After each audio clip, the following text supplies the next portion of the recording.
29 குடும்பம் வாழ்ந்தாங்க. ஐயா டிஎம்கே எங்களை அழைச்சிட்டாங்க. ஐயா ஐயா உண்மையிலே ஒரு நாள் தூங்கலைங்க. 3 வருஷம் ஆச்சுங்க. நிம்மதியா தூங்கி வீடு இல்லாம கைகோரி இடத்த காமிச்சு எங்களை ஒடுக்கலாம ஆக்கிட்டாங்க.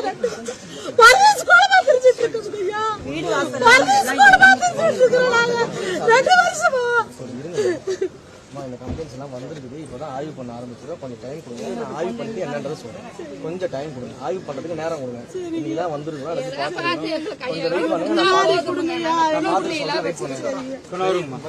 வெயிட் பண்ணுங்க. கால்ல இருக்கிற பிராக்டிஸ் எல்லாம் தயவு செஞ்சு விட்டுருங்க. ஆதங்கத்துல இருந்தாலும் சரி, எதுவா இருந்தாலும் சரி, பிராக்டிஸ் வச்சுக்காதீங்க. சரிங்க சரிங்க.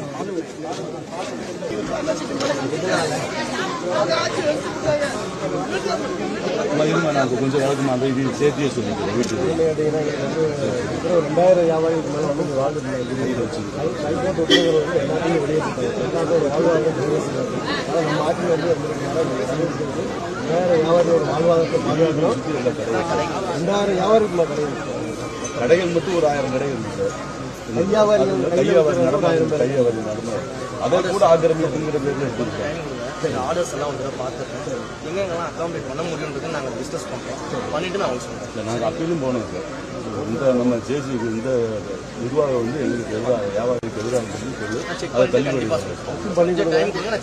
இனிமேல் நாங்கள் பத்திரிக்கை போகிற அளவுக்கு நம்ம வந்து பொருளாதாரம் ரொம்ப சிரமப்பட்டு 3 வருஷமா வந்து ரொம்ப அப்படிப்பட்ட மக்கள்லாம் வந்து சாப்பாடு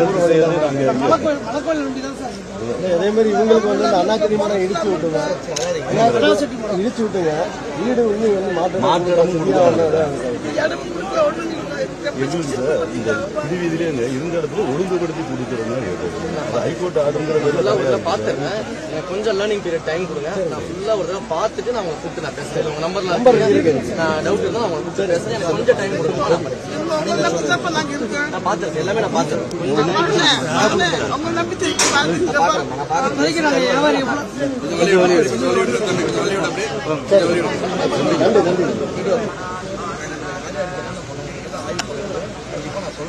கொஞ்சம் டைம் நான் பார்த்துட்டு சொல்றேன். புரியுதுமா? எனக்கு தெரிஞ்சதுனால பேசிக்கிட்டு இருக்கேன். நான்